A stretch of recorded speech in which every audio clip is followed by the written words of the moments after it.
ಕೆಲವೊಮ್ಮೆ ಕೆಲವು ಸರಣಿ ಘಟನೆಗಳು ಹೇಗೆ ಕಾಕತಾಳೀಯವಾಗಿ ನಡೆಯುತ್ತಲೇ ಹೋಗುತ್ತವೆ, ಆ ಮೂಲಕ ಜನರಿಗೆ ಎಂತೆಂತಹ ಸಂದೇಶಗಳನ್ನು ಕಳಿಸಿಬಿಡುತ್ತವೆ ಅನ್ನುವುದಕ್ಕೆ ಇವತ್ತಿನ ಈ ಘಟನೆ ಸಾಕ್ಷಿ. ಇನ್ನು ವಿಧಾನಸೌಧದಲ್ಲಿ ಕೂಗಿದ್ದಾರೆ ಎನ್ನಲಾಗುತ್ತಿರುವ ಇವರ ಪ್ರಕಾರ ಪಾಕಿಸ್ತಾನ್ ಜಿಂದಾಬಾದ್ ಘಟನೆ ಮಾಸುವ ಮೊದಲೇ ಬೆಂಗಳೂರಿನ ಒಂದು ಪ್ರದೇಶದಲ್ಲಿರುವ ಒಂದು ಹೋಟೆಲ್ನಲ್ಲಿ, ರಾಮೇಶ್ವರಂ ಕೆಫೆ ಅಂತ ಯಾವುದೋ, ಅದರಲ್ಲಿ ಒಂದು ಲಘು ಸ್ಫೋಟ 2 ಬಾರಿ ಸಂಭವಿಸಿದೆ ಮಧ್ಯಾಹ್ನ. ಅದೃಷ್ಟವಶಾತ್ ಯಾವುದೇ ಸಾವಾಗಿಲ್ಲ, ನೋವಾಗಿದೆ. ಕೊಂದಲಹಳ್ಳಿಯ ರಾಮೇಶ್ವರಂ ಕೆಫೆಯ ಗ್ರಾಹಕರ ಏರಿಯಾದಲ್ಲಿ ಇವತ್ತು ಮಧ್ಯಾಹ್ನ 12:55 ಅಥವಾ 57ಕ್ಕೆ 10 ಸೆಕೆಂಡ್ಗಳ ಅಂತರದಲ್ಲಿ 2 ಬಾರಿ ಕೆಫೆ ಒಳಗಡೆಯೇ ಸ್ಫೋಟ ಸಂಭವಿಸಿದೆ. ಅದರ ದೃಶ್ಯಗಳನ್ನು ನೀವು ನೋಡ್ತಾ ಇದ್ದೀರಿ ಸ್ಕ್ರೀನ್ನಲ್ಲಿ, ಡಮ್ ಡಮ್ ಅಂತಿರೋದನ್ನು. ಹೋಟೆಲ್ನಲ್ಲಿ ಊಟ ತಿಂಡಿ ತಿನ್ನುತ್ತಿದ್ದಂತಹ ಜನ ಈ ಸ್ಫೋಟವಾದ ಮರುಕ್ಷಣವೇ ಕಕ್ಕಾಬಿಕ್ಕಿಯಾಗಿ ಓಡಿ ಪರಾರಿಯಾಗಿದ್ದಾರೆ. ಆದರೆ ಆ ಸ್ಫೋಟದ ತೀವ್ರತೆಯ ಪರಿಣಾಮ ಒಂದು 9 ಜನರಿಗೆ ವಿವಿಧ ಹಂತಗಳ ಗಾಯಗಳು ಆದಂಗೆ ಕಾಣಿಸ್ತಾ ಇದೆ. 9 ಮಂದಿಯಲ್ಲಿ ಕೆಲವರನ್ನು ಡಿಸ್ಚಾರ್ಜ್ ಮಾಡಿದ್ದಾರೆ. ಆದರೆ ಒಬ್ಬ ಮಹಿಳೆಯ ಸ್ಥಿತಿ ಸ್ವಲ್ಪ ಹೆಚ್ಚೇ ಏರುಪೇರಾಗಿದೆ ಅಂತಿದ್ದಾರೆ. ಬಿಕಾಸ್ ಆಕೆಗೆ ಒಂದು 35-40% ಬರ್ನ್ ಇಂಜುರೀಸ್ ಆಗಿದೆ ಅಂತ ಹೇಳ್ತಿದ್ದಾರೆ. 3 ಕಿವಿಗಳಿಗೆ, ಒಬ್ಬರ ಕಣ್ಣಿಗೆ ಹಾನಿಯಾಗಿದೆ. ಇನ್ನು ಈ ಸ್ಫೋಟ ಸಂಭವಿಸಿದ ಕೂಡಲೇ INA, ATS, ಬಾಂಬ್ ನಿಷ್ಕ್ರಿಯ ದಳ ಡ್ಯಾಶ್ ಡ್ಯಾಶ್ ಡ್ಯಾಶ್ ಯಾವ್ಯಾವಿವೋ ಎಲ್ಲ ಓಡೋಗಿದ್ದಾರೆ ಜಾಗಕ್ಕೆ. ಆದಮೇಲೆ ತಾನೇ ಓಡೋಗೋದು, ಇಲ್ಲದ್ರೆ ಕಾಪಿ ಕೊಡ್ಕೊಂಬರ್ತಾರೆ. ಆಲ್ ರೈಟ್, ಇದು ಹೇಗೆ ಬ್ಲಾಸ್ಟ್ ಅಂತ ಇತ್ಯರ್ಥ ಆಯಿತು? ಆರಂಭದಲ್ಲಿ ಈ ಸುದ್ದಿ ಹರಿದು ಬರುವ ವೇಳೆಗೆ ಬಹುಶಃ ಎಲ್ಲರೂ ಅಂದಿಕೊಂಡಿದ್ದು ಇದು ಹೋಟೆಲ್ ಆದ್ದರಿಂದ 99% ಅದು ಗ್ಯಾಸ್ದು ಸಿಲಿಂಡರ್ನ ಸ್ಫೋಟ ಇರಬಹುದು ಎಂಬುದೇ ಬಹು ಸಹಜವಾದ ಆಲೋಚನೆ ಅದು. ಆದರೆ ಬ್ಲಾಸ್ಟ್ ಆಗಿದ್ದು ಅಂದರೆ ಸ್ಫೋಟವಾಗಿದ್ದು ಹೊಗೆ ಧೂಳು ಕೆಳಗಿಳಿದ ಕೂಡಲೇ ಗೊತ್ತಾಗೋಯ್ತು ಇದು ಸಿಲಿಂಡರ್ ವ್ಯವಹಾರವಲ್ಲ. ಕಾರಣ, ಬಾಂಬ್ ಬ್ಲಾಸ್ಟ್ ಆದ ಜಾಗದಲ್ಲಿ ಯಾವಾಗ ಬ್ಯಾಟ್ರಿ, ನಟ್ಟು, ಬೋಲ್ಟ್ಗಳು ಎಲ್ಲ ಸಿಕ್ತೋ ಆಗ ಗೊತ್ತಾಯಿತು ಇದಲ್ಲ. ನಂಬರ್ 2, ಕೆಫೆಯ ಮಾಲೀಕರು ಅಥವಾ ಅದರ ಉಸ್ತುವಾರಿ ಇದ್ದವರು ಆ ಪ್ರದೇಶದಲ್ಲೆಲ್ಲೂ ಗ್ಯಾಸ್ ಸಿಲಿಂಡರ್ ಇಲ್ಲ ಅನ್ನೋದನ್ನು ಸ್ಪಷ್ಟಪಡಿಸ್ಬಿಟ್ರು. ಕಿಚನ್ ಏರಿಯಾ ಆಗಿಲ್ಲ, ಅದಲ್ಲ ಅದು ಕಿಚನ್ ಏರಿಯಾನೋ ಅಥವಾ ಸ್ಟಾಕ್ ಮಾಡೋಕೆ 1-2 ಸಿಲಿಂಡರ್ ಎಕ್ಸ್ಟ್ರಾ ಇಟ್ಕೊಳ್ಳೋದು ಯಾವುದು ಅಲ್ಲಿಲ್ಲ ಅಲ್ಲಿ ಅನ್ನೋದನ್ನು ಸ್ಪಷ್ಟ ಮಾಡಿದ್ರು. So it was very easy, quickly arrive ಆಗಿಬಿಟ್ರು ಇದು ಸ್ಫೋಟ ಗ್ಯಾರಂಟಿ ಅಂತ. ಆಲ್ ರೈಟ್, ಹಾಗಿದ್ದರೆ ಮುಂದೇನು? ತಕ್ಷಣಕ್ಕೆ ಹೋಟೆಲ್ ಒಳಗಡೆ ಇರುವ CCTV ಕ್ಯಾಮರಾಗಳು 2 ತಂದು ಕೊಡುತ್ತವೆ. ನಂಬರ್ 1, ಸ್ಫೋಟ ಆಗಿದ್ದು ಹೇಗೆ, ಸಮಯ ಹೇಗೆ, ಮತ್ತು ಯಾರು ತಂದಿದ್ದು ವ್ಯಕ್ತಿ, ಇದನ್ನು ಇಟ್ಟು ಹೋದ, ಮಾಡ್ದ, ಹೇಗಿಟ್ಟ, ಏನು ಮಾಡ್ದ, ಡ್ಯಾಶು ಡ್ಯಾಶು ಡ್ಯಾಶು ಇದೆಲ್ಲ ಗೊತ್ತಾಗುತ್ತೆ. ಬಟ್ 2ನೆಯ ಮಾಹಿತಿ ಭಾಳ ಇಂಪಾರ್ಟೆಂಟು. ಇದರ ಬ್ಯಾಕ್ವರ್ಡಲ್ಲಿ ಅವನು ಟ್ರಾವೆಲ್ ಮಾಡಿ, ಪ್ರಯಾಣ ಮಾಡಿ ಬಂದಿರಬಹುದಾದ ದಾರಿಗಳಲ್ಲಿರುವಂತಹ ಸಾಕ್ಷ್ಯಗಳು, ಆ ಮೂಲಕ ಅವನ್ಯಾರು ಅನ್ನೋದು ಬೇಕು. ಅದನ್ನೇ ಈಗ ವಿವಿಧ ತನಿಖಾ ತಂಡಗಳು ಪತ್ತೆ ಹಚ್ಚುವ ಮಾರ್ಗದಲ್ಲಿ ಇವೆ ಅಂತ ಅಂದ್ಕೊಂಡಿದ್ದೀವಿ. ಮೇಲ್ನೋಟಕ್ಕೆ ತಕ್ಷಣಕ್ಕೆ ಈ ಘಟನೆಯನ್ನು CCBಯ ವಿಶೇಷ ದಳ ಒಂದು ತನಿಖೆಗೆ ಕೈಗೆತ್ತಿಕೊಂಡಿದೆ. ಆದರೆ at some point of time ಯಾವುದೋ ಒಂದು ಹಂತದಲ್ಲಿ NIA ಮಧ್ಯಕ್ಕೆ ಬಂದರೂ ಬರಬಹುದು. ಯಾಕೆ ಬರಬಹುದು? ಇದು ಬ್ಲಾಸ್ಟ್ ಆಗಿದೆ ಅಂದ ಕೂಡಲೇ ಬಹು ಸಹಜವಾಗಿ ಜನಮಾನಸದಲ್ಲಿ ಬರುವುದು ಏನು ಅಂದರೆ ಯಾವುದು ಭಯೋತ್ಪಾದಕ ಕೃತ್ಯ ಇರಬಹುದು. ಆ ಆಂಗಲ್ ಅಲ್ಲೂ ನೋಡಬೇಕಾಗುತ್ತೆ, ಇಲ್ಲದೆಯೂ ಇರಬಹುದು, ಗೊತ್ತಿಲ್ಲ. ಬಟ್ ಆಕ್ಟಿವ್ ಇನ್ವೆಸ್ಟಿಗೇಷನ್ ನಲ್ಲಿದ್ದಾಗ ಎಕ್ಸಾಕ್ಟ್ಲಿ ಇದೆ ಅಂತ ಹೇಳೋಂಗಿಲ್ಲ, ಇಲ್ಲ ಅಂತ ಹೇಳೋಂಗಿಲ್ಲ. ಹಾಗಾಗಿ ಈಗಿನ ತನಿಖೆ ಭಯೋತ್ಪಾದಕತೆಯ ಆಯಾಮವನ್ನು ಒಳಗೊಂಡಂತೆ ನಡೆಯಲು ಪ್ರಾರಂಭವಾಗಿರುತ್ತೆ ಆ ದಿಕ್ಕಿನಲ್ಲೂ ಕೂಡ. ಹಾಗಾಗಿ ಬಹು ಸಹಜವಾಗಿ ಒಂದು ವೇಳೆ ಭಯೋತ್ಪಾದಕತೆಯ ಆಯಾಮವೇ ದೊಡ್ಡದಾಗ್ಬಿಟ್ರೆ ಆಗ ಅದರ ತನಿಖೆಯ ಮಾರ್ಗ ಮತ್ತು ವ್ಯಾಪ್ತಿ ಬೇರೆದಾಗತ್ತೆ. ಹಾಗೆ NIA ಒಳಗೆ ಬರ್ಬೋದು. ಸದ್ಯಕ್ಕೆ ಸ್ಥಳಕ್ಕೆ ಹಲವಾರು ಪೊಲೀಸ್ ಅಧಿಕಾರಿಗಳು ಎಲ್ಲ ಭೇಟಿ ಕೊಟ್ಟಿದ್ದಾರೆ. ಕಮಿಷನರ್ ಆದಿಯಾಗಿ, ಪೊಲೀಸ್ ಮಹಾಮುಖ್ಯಸ್ಥರಾದಿಯಾಗಿ ರಾಜ್ಯದಲ್ಲಿ. ಜೊತೆಗೆ ಗೃಹ ಮಂತ್ರಿಗಳು ಹಾಗೂ DCM ಇಬ್ಬರುವೇ ಆ ಸ್ಥಳಕ್ಕೆ ಭೇಟಿಯನ್ನು ಕೊಟ್ಟಿದ್ದಾರೆ.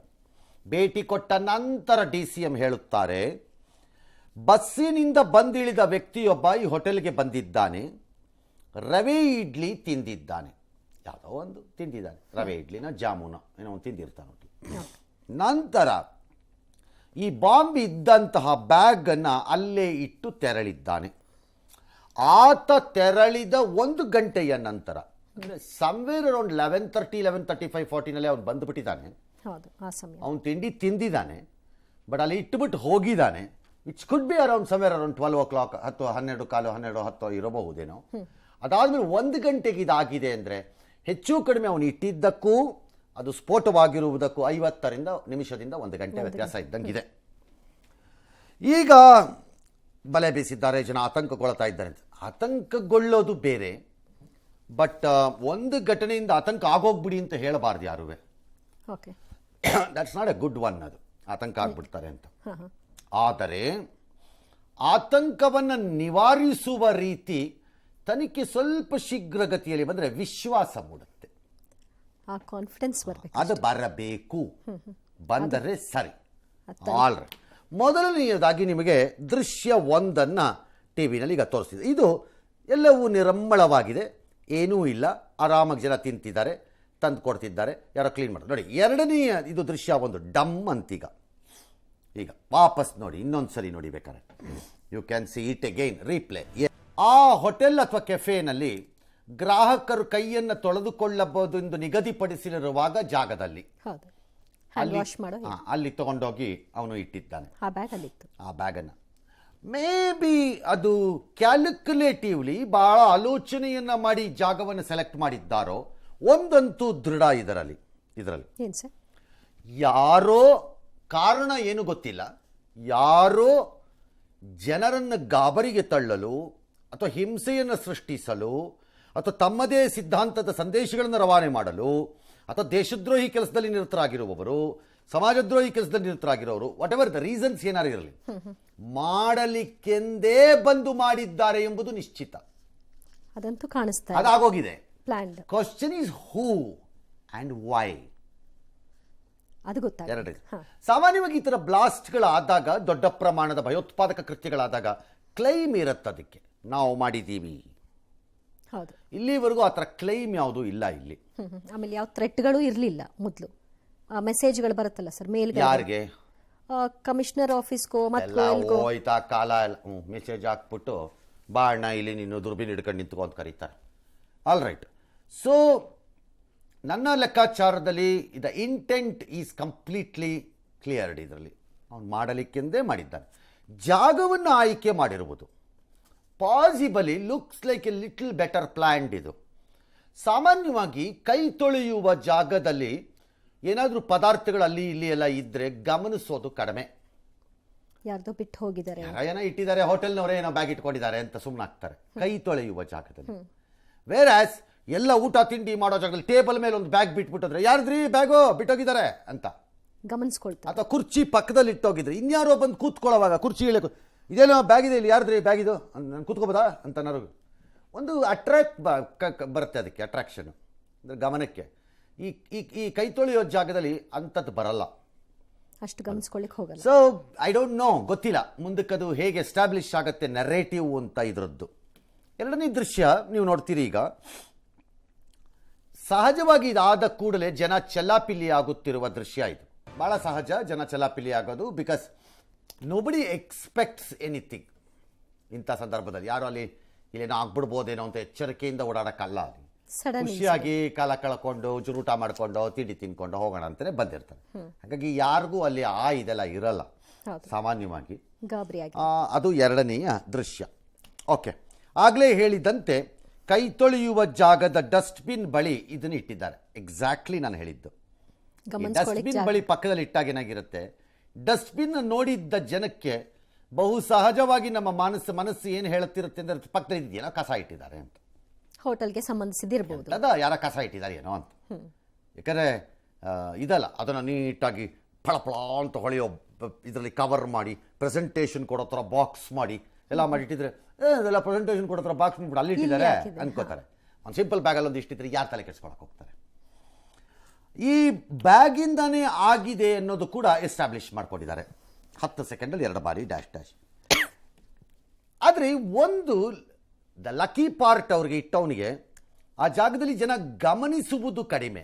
ಆದರೆ ಇಂಪ್ಯಾಕ್ಟ್ ವೈಸ್ ಅಂದರೆ ಅದರ ಪರಿಣಾಮಗಳು ಮತ್ತು ತೀವ್ರತೆಯ ವಿಚಾರದಲ್ಲಿ ಇಟ್ಟವನ ಉದ್ದೇಶ ಜನರದ್ದು ಮಾರಣ ಹೋಮ ಆಗಬೇಕು, ರಕ್ತ ಹರಿಬೇಕು, ನಾನು ಆ ಮೂಲಕ ಏನೋ ಹೇಳ್ತಾ ಇದ್ದೀನಿ. ಅವನು ಭಯೋತ್ಪಾದಕನೂ ಆಗಿದ್ದಾಗ ಹೇಳೋದು ನಾನು ಇರ್ಬೋದದು. ಆಗ ಮ್ಯಾಕ್ಸಿಮಮ್ ಕ್ಯಾಶುಯಾಲಿಟಿ, ಮ್ಯಾಕ್ಸಿಮಮ್ ಇಂಪ್ಯಾಕ್ಟ್ ಆಗೋ ಜಾಗನೇ ಆಯ್ಕೆ ಮಾಡ್ತಾರೆ. ಓಕೆ. ಬಟ್ ಇಲ್ಲಿ ಕೈ ತೊಳೆಯೋ ಜಾಗದಲ್ಲಿ ಬಹು ಸಹಜವಾಗಿ ಯಾರಿಗೆ ಆದರೂ ಅರ್ಥವಾಗತ್ತೆ, ಸಾರ್ವಕಾಲಿಕವಾಗಿ ಹೋಟೆಲಲ್ಲಿ ಇರೋರೆಲ್ಲ ಕೈ ತೊಳೆಯೋಕೆ ಬರ್ತಿರಲ್ಲ, ಕೈ ತೊಳಿತಾರೆ ಹೋಗ್ತಿರ್ತಾರೆ ಅಷ್ಟೇ. At any given point of time 8 ಜನನೋ 6 ಜನನೋ 4 ಜನನೋ 3 ಜನನೋ ಇರ್ಬೋದು ಅಲ್ಲಿ. ಹಾಗಾಗಿ ಇಂಪ್ಯಾಕ್ಟ್ ಕಡಿಮೆ ಆಗಿದೆ ಆಕ್ಚುಲಿ, ಅದಕ್ಕೆ 8-9 ಜನ ನಿಮಗೆ. ಮತ್ತೆ ತೊಂದರೆ ಆಗಿರೋರ್ಗೂ 9 ಜನಕ್ಕೇನಿದೆ, ನೀಡ್ ನಾಟ್ ಬಿ ಅವರ ಬಾಕ್ಸ್ ಹತ್ರ ಇದ್ರು ಅಥವಾ ಬ್ಯಾಗ್ ಹತ್ರ ಇದ್ರು ಅಂತಲ್ಲ. ಆ ಇಂಪ್ಯಾಕ್ಟಿನ ಏರಿಯಾ ಏನಿದೆ, ಆ ಇಂಪ್ಯಾಕ್ಟ್ ಏರಿಯಾ ಒಳಗಡೆ ಇರುವ ಫಸ್ಟ್ ಎಪಿಸೆಂಟರ್ ಹತ್ರ ಸುತ್ತಲೂ ಇದ್ದಂಥವ್ರಿಗೆ ಹೆಚ್ಚಾಗಿರುತ್ತೆ. ಮೋಸ್ಟ್ಲಿ ಆ ಲೇಡಿ ಪಾಪ ಕ್ಲೋಸ್ ಇತ್ತು ಅನ್ಸುತ್ತೆ. ಯಾರಿಗೋ ಈಗ 35-40% ಬರ್ನ್ ಆಗಿದೆ. ನಟ್ಟು ಬೋಲ್ಟು ಇದೆಲ್ಲ ಸೀಸು ಶೆಲ್ ಎಲ್ಲ ಇದೆ. ನಟ್ಟು ಬೋಲ್ಟ್ ಯಾಕೆ? Nut bolt is A typical methodology ಈ ಥರದ ಲೋ ಇಂಟೆನ್ಸಿಟಿ ಬ್ಲಾಸ್ಟ್ಗಳಲ್ಲಿ ಯೂಸ್ ಮಾಡ್ಕೊಳ್ಳೋವಾಗ ಅಥವಾ ಯಾವುದೇ ಬ್ಲಾಸ್ಟಲ್ಲಿ ಈಸ್ ಟು ಇನ್ಫ್ಲಿಕ್ಟ್ ಇಂಜುರೀಸನ್ನು, ಅಂದರೆ ವಿಪರೀತವಾದ ಗಾಯಗಳು, ನೋವು ಎಲ್ಲ ಆಗತ್ತೆ, ಒಮ್ಮೊಮ್ಮೆ ಸಾವು ಆಗ್ಬೋದು, ಪ್ರಶ್ನೆ ಬೇರೆ. ಹಾಗಾಗಿ ಇದನ್ನೆಲ್ಲ ಬಾಲ್ಸು, ಸೈಕಲ್ ಬಾಲ್ಗಳು, ನಟ್ಟು ಬೋಲ್ಟು, ಶಾರ್ಪ್ ಎಡ್ಜ್ಗಳಿರೋಂಥವು, ಇಂಥವನ್ನೆಲ್ಲ ತುಂಬಿರೋದು ಅದೊಂದೇ reason. It spreads quickly, impact will be heavy ಅಂತ ಅದನ್ನೇ ಮಾಡ್ದಂಗಿದೆ. ವಿಚ್ ಮೀನ್ಸ್ ಅಂದರೆ ಅರ್ಥ, ಈ ಬಂದ ವ್ಯಕ್ತಿ ಅರಿವಿದೆ ಅವನಿಗೆ ನಾನು ಏನು ಮಾಡ್ತಾ ಇದ್ದೀನಿ ಅಂತ, ಅಥವಾ ಅವನನ್ನು ಕಳಿಸಿರೋರ್ಗೆ ಅರಿವಿದೆ ಅವನ ಕೈಲಿ ಏನು ಮಾಡಿಸ್ತಾ ಇದ್ದೀವಿ ಅಂತ, ಆರ್ ಅವನೇ ಏನು ಮಾಡ್ತಿದ್ದೀನಿ ಅಂತ ಅವನಿಗೆ ಗೊತ್ತಿದೆ, ಅವನೇ ಮಾಡಿದ್ರೆ ಲೈಕ್ ಎ ಲೋನ್ ವುಲ್ಫ್ ಥರ ಆ್ಯಕ್ಟ್ ಮಾಡಿದ್ರೆ, ಲೋನ್ ವುಲ್ಫ್ ಏಕೈಕ ತೋಳುತ್ತರ ನಾನೊಬ್ಬನೇ ಅನ್ನೋ ಥರ ಆ್ಯಕ್ಟ್ ಮಾಡಿದ್ರೆ ಅವನಿಗೆ ಅರಿವಿದೆ ಏನು ಅಂತ. ಬಟ್ ಏನನ್ನ ಒಳಗಡೆ ಇಟ್ಟಿದ್ದೀನಿ ಅದರಿಂದ ಏನಾದೀತು ಅನ್ನೋದು ಅವನಿಗೆ ಗೊತ್ತಿದೆ, ಮತ್ತು ಅವ್ನಿಗೆ ಏನಾಗಬೇಕು ಅಂತ ಬಯಸ್ತಿದ್ದಾನೆ ಅನ್ನೋದು ಗೊತ್ತಿದೆ. ಈ ಘಟನೆಯಲ್ಲಿ ಗಲಾಟೆಯಲ್ಲಿ ತೊಂದರೆ ಆಗಿದ್ದವ್ರಿಗೆ ಪಾಪ ಫಾರೂಕ್ ಅನ್ನೋರು ಒಂದು 19 ವರ್ಷ ಸಿಬ್ಬಂದಿ, ಅವರು ಹೋಟೆಲ್ನ ಸಿಬ್ಬಂದಿ. ಅವರು ದೀಪಾಂಶು 23 ವರ್ಷ, ಗ್ರಾಹಕರು, ಅಮೆಜಾನ್ ಕಂಪನಿ ಉದ್ಯೋಗಿಯಂತೆ. ಆಲ್ ರೈಟ್, ಅಲ್ಲಿ ಕೆಲಸ ಮಾಡ್ತಾರೋ ಅಥವಾ ಅಮೆಜಾನ್ ಏನಾದ್ರು ಫುಡ್ ತೊಗೊಂಡು ಹೋಗೋಕೆ ಬರ್ತಾರಲ್ಲ ಅದಾ? ಇಲ್ಲ, ಅಲ್ಲಿ ಬಂದು ಊಟ ಮಾಡ್ಕೊಂಡು ಆಲ್ ರೈಟ್ ಇರ್ಬೋದು. ಸ್ವರ್ಣಾಂಬ 40 ವರ್ಷ, ಅವರು ಅಲ್ಲಿ ತಿಂಡಿಗೆ ಬಂದಿದ್ದರು, ಸ್ವಲ್ಪ ಗಾಯ ಅವರಿಗೆ ಜಾಸ್ತಿ ಆಗಿರೋದು. ಮೋಹನ್ 41 ವರ್ಷ, ಗ್ರಾಹಕರು, ಊಟಕ್ಕೆ ಬಂದಿದ್ದರು, ಊಟ ತಿಂಡಿಗೆ. ನಾಗಶ್ರೀ 35 ವರ್ಷ, ಕಣ್ಣಿಗೆ ಒಂಚೂರು ಏಟು ಬಿದ್ದಿದೆ, ಅವರು ತಿಂಡಿಗೆ ಬಂದವರು, ಎಲ್ಲರೂ ಗ್ರಾಹಕರೇ. ನೆಕ್ಸ್ಟು ಓಮಿ 30 ವರ್ಷ, ಸೇಮ್. ಬಲರಾಮಕೃಷ್ಣನ್ 31 ವರ್ಷ, ಸೇಮ್. ನವ್ಯ 25 ವರ್ಷ, ಶ್ರೀನಿವಾಸ್ 67 ವರ್ಷ. ಎಲ್ಲ ಏಜ್ನವರು ಇದ್ದಂಗೆ ಇದೆ. ಎಸ್ ಸರಿ. ಬಸ್ ಕೈ ತೊಳೆಯೋ ಏರಿಯಾದಲ್ಲಿ ಆಗಿದೆ, ಅಲ್ಲಿ ಬ್ಲಾಸ್ಟ್ ಆಗುವಂತ ಯಾವ್ದು ಎಕ್ವಿಪ್ಮೆಂಟ್ಸ್ ಇಲ್ಲ. ಯಾರೋ ಕಸ್ಟಮರ್ ತರ ಬಂದು ಅಲ್ಲಿ ಬ್ಯಾಗ್ ಇಟ್ಟು ಹೋಗಿದ್ದಾರೆ, ಆ ಬ್ಯಾಗ್ ಇಂದ ಬ್ಲಾಸ್ಟ್ ಆಗಿದೆ. 2 ಸತಿ ಬ್ಲಾಸ್ಟ್ ಆಗಿದೆ ಅಂತೆ. 4 ಜನ ಗೇಟ್ ಆಗಿದೆ. ಎಲ್ಲಾರ್ನು ನಾವು ಇಮಿಡಿಯೇಟ್ ಹಾಸ್ಪಿಟಲ್ ಅಡ್ಮಿಟ್ ಮಾಡಿದೀವಿ. We have taken care of them. They are all safe now. ನಾವು ಪೊಲೀಸ್ ಅವರೆಲ್ಲ ಬಂದಿದ್ದಾರೆ, ಅವ್ರಿಗೆ ಏನ್ ಬೇಕು ಎಲ್ಲ ಮಾಹಿತಿ ಕೊಟ್ಟಿದೀವಿ. ನಮ್ಮ ಎಂಟರ್ ಔಟ್ಲೆಟ್ ಆಕ್ಸೆಸ್ ಕೊಟ್ಟಿದೀವಿ. ನಾವು ಎಲ್ಲ CCTV ಫುಟೇಜಸ್ ಕೊಟ್ಟಿದೀವಿ. 28-35 ವರ್ಷದ ಒಬ್ಬ ಯುವಕ ಬಂದು ಒಂದು ಬ್ಯಾಗ್ ಇಟ್ಟು ಕೌಂಟರ್ ಅಲ್ಲಿ ಪ್ರೈವೇಟ್ ತೆಗೆದುಕೊಂಡು ಒಂದು ಮರದ ಪಕ್ಕದಲ್ಲಿ ಒಂದು ಬ್ಯಾಗ್ ಇಟ್ಟು ಹೋಗಿದ್ದಾನೆ. 1 ಗಂಟೆ ಆದ್ಮೇಲೆ ಬ್ಲಾಸ್ಟ್ ಆಗಿದೆ. ಅದು ಒಂದು ಬಾಂಬ್ ಬ್ಲಾಸ್ಟ್, ಲೋ ಇಂಟೆನ್ಸಿವ್, ಸ್ವಲ್ಪ ಕಡಿಮೆ ಇಂಪ್ಯಾಕ್ಟ್ ಇರುವಂತ ಒಂದು ಬಾಂಬ್ ಬ್ಲಾಸ್ಟ್ ಆಗಿದೆ. ಒಂದು ಟೈಮರ್ ಫಿಕ್ಸ್ ಮಾಡಿದ್ದಾನೆ 1 ಗಂಟೆ ಆದ್ಮೇಲೆ ಅಂತೇಳಿ. ಸೊ ಒಂದು 10 ಜನಕ್ಕೆ ಇಂಜೂರ್ ಆಗಿದೆ ಅಷ್ಟೇ. ಬ್ಲಾಸ್ಟ್ ಆಗಿರೋಂಥ ಒಂದು ಸಂದರ್ಭ ಕೂಡ ನಮ್ಮ CCTV ಅಲ್ಲಿ ಕಂಪ್ಲೀಟ್ ರೆಕಾರ್ಡ್ ಆಗಿದೆ. ಸುಮಾರು 1 ಗಂಟೆಗೆ ಬ್ಲಾಸ್ಟ್ ಆಗಿದೆ. ಸುಮಾರು 9 ಜನ ಇಂಜರ್ಡ್ ಇದ್ದಾರೆ. ನಾವು ತನಿಖೆ ಮಾಡ್ತಾ ಇದ್ದೀವಿ ಮತ್ತು ಎಲ್ಲ ನಮ್ಮ FSL ಇಂದ ಟೀಮ್ಸ್ ಎಲ್ಲ ಬಂದಿದ್ದಾರೆ, ಅವರು ಚೆಕ್ ಮಾಡ್ತಾ ಇದ್ದಾರೆ. ನಾವು ಖಂಡಿತವಾಗಿ ಯಾರು ಮಾಡಿದ್ದನ್ನು ಪತ್ತೆ ಮಾಡ್ತೀವಿ. ಫಸ್ಟ್ FSL ಇಂದ ಎಲ್ಲ ಟೀಮ್ ಬಂದಿದ್ದಾರೆ, ಅವರು ಎಲ್ಲ ಅದು ಕಲೆಕ್ಟ್ ಮಾಡ್ತಾ ಇದ್ದಾರೆ. ಕಲೆಕ್ಟ್ ಮಾಡಿ ಆದ್ಮೇಲೆ ನಾವು ಎಕ್ಸಾಮಿನ್ ಮಾಡ್ತೀವಿ. ನಮಗೆ ಊಟ ಮಾಡ್ತಾ ಇರ್ಬೇಕಾದ್ರೆ ತುಂಬಾ ಹ್ಯೂಜ್ ಸೌಂಡ್ ಬಂತು. ಹೆಂಗೆ ಬಾಂಬ್ ಬ್ಲಾಸ್ಟ್ ಆಗುತ್ತೆ ಬಂಡೆಗಳಲ್ಲಿ ಆ ಥರ ಸೌಂಡ್ ಬಂತು. ನಾವು ಇಲ್ಲಿ ಬಂದು ನೋಡಿದಾಗ ಕಪ್ಪು ಹೊಗೆ ತುಂಬಿಕೊಂಡಿತ್ತು. ಆಮೇಲೆ ಜಾಗಕ್ಕೆ ಹೋದಾಗ ಒಂದು 5-6 ಜನಕ್ಕೆ ಇಂಜುರಿ ಆಗಿತ್ತು. ಫಸ್ಟ್ ಆಫ್ ಆಲ್ ಈ ಹೋಟೆಲ್ ಮ್ಯಾನೇಜ್ಮೆಂಟ್ ಏನಿದೆಯಲ್ಲ, ಯಾರೇ ಪಬ್ಲಿಕ್ ಬರಲಿ ಇಲ್ಲ ಅವ್ರಿಗೆ ಹೋಟೆಲ್ ಬರೋ ಗ್ರಾಹಕರಿಗಾಗಲಿ ಒಂದೇ ಒಂದು ಫೆಸಿಲಿಟಿನೂ ಮಾಡಿಲ್ಲ. ಬ್ಲಾಸ್ಟ್ ಆಗಿ ಬಂದಿರುವಂತ 3 ಗಾಯಾದಿಗಳು ನಮ್ಮ ಹಾಸ್ಪಿಟಲ್ ಬಂದು ದಾಖಲಾಗಿದ್ದಾರೆ. ಅದರಲ್ಲಿ ಒಬ್ಬರಿಗೆ ಮಾತ್ರ ಒಂದು 40% ಬರ್ನ್ಸ್ ಆಗಿರುವಂತ ಲೇಡಿ ಮಾತ್ರ ಅವರಿಗೆ ಟ್ರೀಟ್ಮೆಂಟ್ ಕೊಡಿಸ್ತಾ ಇದ್ದಾರೆ. ಬಟ್ 3 ಜನಗಳಿಗೆ ಒಂದು ಸ್ವಲ್ಪ ಕಿವಿನ ಪರದೆ ಒಂದು ಸ್ವಲ್ಪ ಡ್ಯಾಮೇಜ್ ಆಗಿ ಅದರ ಸಲುವಾಗಿ ಒಂದು ಸ್ವಲ್ಪ ತೊಂದರೆ ಆಗಿದೆ. ಬಟ್ 3 ಜನದಲ್ಲಿ ಯಾರಿಗೂ ಲೈಫ್ ಥ್ರೆಟನಿಂಗ್ ಪ್ರಾಬ್ಲಮ್ಸ್ ಏನು ಕಾಣಿಸ್ತಾ ಇಲ್ಲ. ಸ್ವಲ್ಪ ಲೋ ಇಂಟೆನ್ಸಿಟಿ ಬ್ಲಾಸ್ಟ್ ಆಗಿರೋ ಒಂದು ಸಸ್ಪಿಷನ್ ಇದೆ. ಹಾಕೊಂಡಿರೋ ಒಂದು ಡ್ರೆಸ್ ಮೆಟೀರಿಯಲ್ ಇರಲಿ ಅದನ್ನೆಲ್ಲ ತೆಗೆದು ಪ್ರಿಸರ್ವ್ ಮಾಡಿಟ್ಟಿದ್ವಿ. ಅದನ್ನ ನಾವು ಫಾರೆನ್ಸಿಕ್ಸ್ ಸ್ಪೆಷಲಿಸ್ಟ್ ಬಂದಾಗ ಅವ್ರಿಗೆ ಹ್ಯಾಂಡ್ ಓವರ್ ಮಾಡ್ತೀವಿ. ಬಸ್ಸಲ್ಲಿ ಬಂದಿದ್ದಾನೆ, ಬಂದ ನಂತರ ಅಲ್ಲಿ ಬ್ಯಾಗ್ ಇಟ್ಟಿದ್ದಾನೆ. ಬಸ್ಸಲ್ಲೇ ಏನಾದರೂ ಮಿಸ್ ಆಗಿ ಅಲ್ಲೇ ಏನಾದರೂ ಅನಾಹುತ ಆಗಿದ್ರೆ ಇನ್ನೂ ಇಲ್ಲ ಅನ್ಸುತ್ತೆ. ಹಂಗಾಗ್ಲಿಕ್ಕೆ ಆಗಲ್ಲ. ಯಾಕಂದ್ರೆ looks like a better designed blast ಬಾಂಬೆ ಇದ್ದಂಗಿದೆ. ಅಂದರೆ ಲೋ ಇಂಟೆನ್ಸಿಟಿನೋ ಹೈ ಇಂಟೆನ್ಸಿಟಿನೋ ಬೇರೆ, ಬೆಟರ್ ಡಿಸೈನ್ ಆಗಿದೆ ಅದು. ಯಾಕಂದ್ರೆ ಅವ್ನು 1 hour ಡ್ಯೂರೇಷನ್ ಕೊಟ್ಟಿರೋದು ನೋಡಿದ್ರೆ ಅವನಿಗೆ ಬಸ್ಸಲ್ಲಿ ಆಗ್ತಿರ್ಲಿಲ್ಲ. ಅದು ಆಗ್ಬೇಕಾಗಿಲ್ಲ, ಅನ್ಲೆಸ್ ಬಸ್ಸಲ್ಲಿ ಏನಾದ್ರು ಕಡಿಮೆ ಆಗ್ಬೇಕಷ್ಟೇ ಹೊರತು. ಬಟ್ ಅವ್ನು ಬಸ್ಸಲ್ಲಿ ಬಂದಿದ್ದಾನೆ ಅಂತ ಸದ್ದಿ ಇದೆ. ಈಗ point is it is an act of, ಅಂದರೆ ಒಂದು ತೊಂದರೆ ಮಾಡಲಿಕ್ಕೆಂದೇ ಇದು ಅಂತ. ನಾವು ದೇರ್ ಆರ್ ಕ್ವಶನ್ಸ್. ಈಗ ಆಕ್ಟಿವ್ ಇನ್ವೆಸ್ಟಿಗೇಷನ್ ಆಗಿದ್ರಿಂದ ಟೆರರಿಸಮ್ ಇನ್ವಾಲ್ವ್ಡ್, ಟೆರರಿಸಮೇ ಆಗಿದೆ, ಭಯೋತ್ಪಾದಕನೇ ಬಂದಿದ್ದಾನೆ ಅಂತಲ್ಲ, ಬಟ್ ಅದು ಇನ್ವಾಲ್ವ್ಡ್ ಈಗ ತನಿಖೆಗೆ. ಬಟ್ ಎಲ್ಲ ಬೇರೆ ಆಂಗಲ್ಸ್ಗಳು ಏನಿದ್ರೂ ಬರಬಹುದು. ಎಲ್ಲೋ DCM ಅವರು ಇದು ಬಿಸ್ನೆಸ್ ರೈವಲ್ರಿನಾ ಡ್ಯಾಶ್ ಡ್ಯಾಶ್ ಅಂತ ನೋಡ್ತೀನಿ ಅಂತ. You can talk anything. ನೀವು ಯಾರು ಏನು ಬೇಕಾದ್ರೂ ಮಾತಾಡಿ, ಎಲ್ಲವೂ part of the investigation. Not necessarily ಒಂದು, ಎಲ್ಲವೂ ಎಲಿಮಿನೇಟ್ ಆಗುತ್ತೆ. ಬೇರೆ ಬೇರೆ ಆಯಾಮಗಳು. ಈ ಎಲಿಮಿನೇಷನ್ ಆಗ್ತಾ ಆಗ್ತಾ ಹೋದಂಗೆ ಈಗ ನಮಗೆ ಬೇಕಾಗಿರೋದು ಇಂಟೆಂಟ್ ಏನು ಗೊತ್ತು, ಪ್ಲಾನಿಂಗ್ ಏನು ಅಂತ ಗೊತ್ತು, ಮತ್ತೆ ಅದರ ಮ್ಯಾನುಫ್ಯಾಕ್ಚರ್ ಮಾಡ್ಕೊಂಡು ಬಂದಿರುವಂಥ ರೀತಿ ರಿವಾಜುಗಳು ಏನು ಅನ್ನೋದು ಗೊತ್ತು. ಈಗ ಅವನು ಯಾರು ಅನ್ನೋದು ಬಂದರೆ the rest of the things picture complete ಆಗುತ್ತೆ, ಕ್ಲಾರಿಟಿ ಸಿಗುತ್ತೆ. ಓಕೆ, ಅದಾಗಬೇಕು. ಈಗ ಅದು ಹೇಗಾಗತ್ತೆ, ವಿಲ್ ಹ್ಯಾವ್ ಟು ವೆಯ್ಟ್. ಅದಕ್ಕೆ ಸ್ವಲ್ಪ ಒಂದು 2-3 ದಿನ ಕಾಯಬೇಕಾಗ ಬರಬಹುದು ಅಂತ ಕಾಣುತ್ತೆ. ನಾವು ದ ಕ್ವಶನ್ ಈಸ್, ಈಗ ಪ್ರಶ್ನೆ ಇರುವುದು, ಒಂದು ವೇಳೆ ಅದು ಪಕ್ಕಾ ಭಯೋತ್ಪಾದಕತೆಯ ಕೆಲಸವೇ ಅಂತಾನೆ ಆದರೆ ಯಾಕೆ ಆ ಜಾಗವನ್ನು ಸೆಲೆಕ್ಟ್ ಮಾಡ್ತಾರೆ ಅಂತ. ಎಲ್ಲಿಂದಾನೋ ಬಸ್ಸಲ್ಲಿ ಬಂದು ಅಲ್ಲೇ ಅದೇ ಜಾಗ ಯಾಕೆ ಸೆಲೆಕ್ಟ್ ಮಾಡಬೇಕು? Is it because famous place ಅಂತನಾ, ಜನ ಜಾಸ್ತಿ ಇದ್ದಾರೆ ಅಂತನಾ, ಏನು? Why the place? ಆ ಉದ್ದೇಶ ಏನು? ಜನರಲಿ ಈ ಥರ ಭಯೋತ್ಪಾದಕತೆ ಕೆಲಸಗಳಲ್ಲಿ ಮಾಡಿದಾಗ ಎರಡಿರುತ್ತೆ. ಒಂದು, ಮ್ಯಾಕ್ಸಿಮಮ್ ಡ್ಯಾಮೇಜಿನ ಇನ್ಫ್ಲಿಕ್ಟ್ ಮಾಡುವಂಥದ್ದು.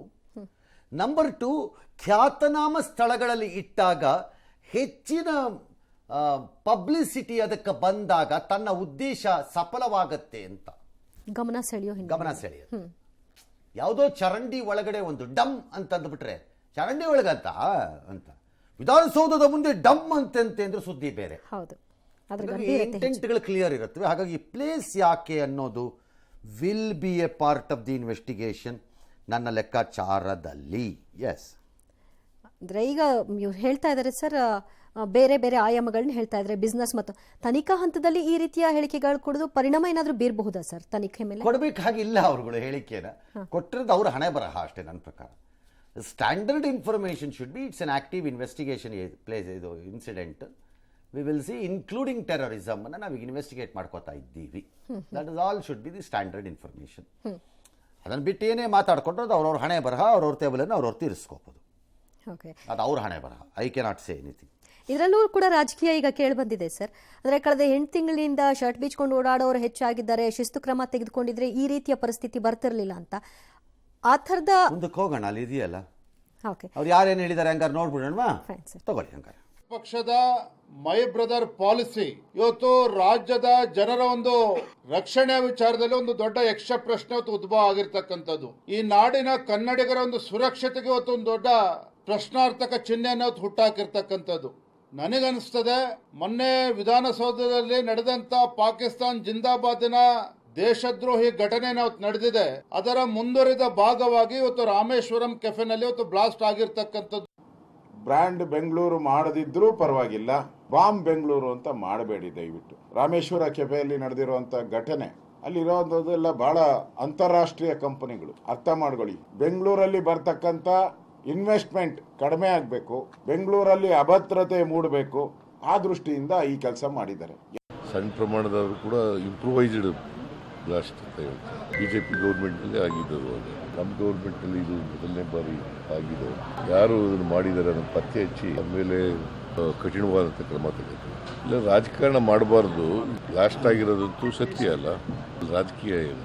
ಯಾರು ಮಾಡಿದ್ದಾರೆ, ಏನು ಬಿಸ್ನೆಸ್ ವೈರಿಗಳ ಬೇಕು ಅಂತ ಮಾಡಿದಾರ ಏನು ಅಂತ ಇನ್ವೆಸ್ಟಿಗೇಷನ್ ನಡೀತಾ ಇದೆ. ಯಾರೇ ಆದರೂ ಎಲ್ಲ ವಿಡಿಯೋಗಳಿದೆ. ಬೆಂಗಳೂರಿನಲ್ಲಿ ಯಾರು ಆತಂಕ ಪಡೋದು ಬೇಡ. ಒಂದ್ರ ಹಿಂದೆ ಒಂದು ಪ್ರಕರಣಗಳಾದಾಗ ಸಹಜವಾಗಿ ಅನುಮಾನ ಬರುತ್ತಲ್ಲ. ಓಕೆ, ಇದನ್ನೇ ನಾನು ಆರಂಭದಲ್ಲಿ ಹೇಳಿದ್ದು. ಕೆಲವೊಮ್ಮೆ ಕೆಲವು ಘಟನಾವಳಿಗಳು ಕಾಕತಾಳೀಯವಾಗೂ ಆಗಬಹುದು, ಅಲ್ಲದೆಯೂ ಇರಬಹುದು. ಓಕೆ, ಈ ಪ್ರಕರಣದಲ್ಲಿ ಇದು ಕಾಕತಾಳೀಯವಾಗಿ ಪಾಕಿಸ್ತಾನ್ ಜಿಂದಾಬಾದ್ ಬೆನ್ನಲ್ಲೇ ನಡೆದಿರೋದ್ರಿಂದ ಬಹು ಸಹಜವಾಗಿ 1+1 = 2 ಅಂತ ಕ್ವಶನ್ ಬಂದ್ಬಿಡುತ್ತೆ. ಲಿಂಕ್ ಆಗುತ್ತೆ, ಜನ ಅದನ್ನ ಲಿಂಕ್ ಮಾಡ್ಕೋತಾರೆ, ಹಾಗೆ ಮಾಡ್ಕೋತಾರೆ. ಎರಡನೆಯದು, ಸರ್ಕಾರಗಳು, ಆಡಳಿತದಲ್ಲಿರುವ ಪಕ್ಷಗಳು ಕ್ರಿಮಿನಲ್ಗಳು ಮತ್ತು ದೇಶದ್ರೋಹಿಗಳು ಮತ್ತು ಸಮಾಜದ್ರೋಹಿಗಳು ಮತ್ತು ಸಮಾಜದ ಆಸ್ತಿಪಾಸ್ತಿಗಳನ್ನು ನಾಶ ಮಾಡುವವರು ಯಾರೇ ಆಗಿರ್ಬೋದು, ಅವರ ಬಗ್ಗೆ ಗುಲಗಂಜಿಯಷ್ಟು ಸಹಾನುಭೂತಿಯನ್ನು ರಾಜಕೀಯ ಕಾರಣಗಳಿಗೆ ವ್ಯಕ್ತಪಡಿಸಬಾರದು ಅನ್ನಕ್ಕೆ ಇದು ಮಗದೊಮ್ಮೆ ಹೇಳುತ್ತಿರುವ ಪಾಠ. ನೆನಪಿಟ್ಕೊಳ್ಳಿ ಇದನ್ನ ರಾಜಕಾರಣಿಗಳು.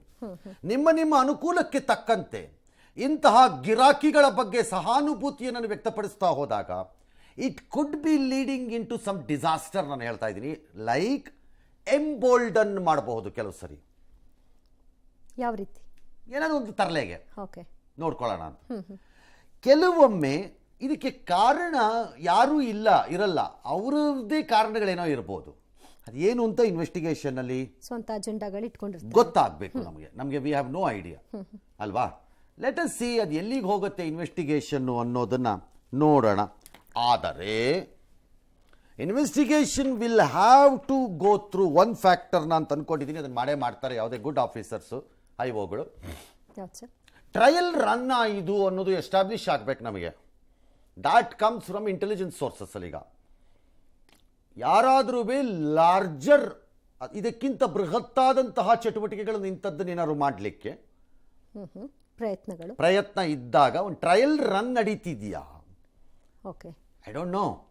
ಯಾಕಂದರೆ ಇದು ರಾಜ್ಯದ ಮೇಲೆ ಅಷ್ಟೇ ಅಲ್ಲ. ಈಗ ಸೇ ಫಾರ್ ಎಕ್ಸಾಂಪಲ್ ಬೆಂಗಳೂರಿನಲ್ಲಿ ನಡೆದಾಗ ಬ್ಲಾಸ್ಟ್ ಒಂದು ಯಾವುದೋ ಒಂದು ಜಾಗದಲ್ಲಿ ಅಂತಾರಾಷ್ಟ್ರೀಯ ಮಟ್ಟದಲ್ಲಿ ಮಾಡುವ ಸುದ್ದಿಗೂ ಯಾವುದೋ ಒಂದು ಪುಟಾಣಿ ಊರಲ್ಲಾದಾಗ ಮಾಡೋಕ್ಕೂ ವ್ಯತ್ಯಾಸ ಇದೆ. Bangalore is A brand. Shivakumar ಅವ್ರು ಬಂದು ಬ್ಯಾಂಗ್ಳೂರ್ ಬ್ರ್ಯಾಂಡ್ ಮಾಡೋದಲ್ಲ. Bangalore is already A brand. ಈ ಬ್ರ್ಯಾಂಡ್ಗೆ ಎಫೆಕ್ಟ್ ಆಗಬೇಕು, ಆಗಬಾರ್ದು ಅಲ್ಲ, ಗಮನ ಸೆಳೆಯೋದಕ್ಕೆ ಅವ್ರಿಗೆ ಆ ರೀತಿಯ ಖ್ಯಾತ ಇದು ಜಾಗ ಬೇಕು.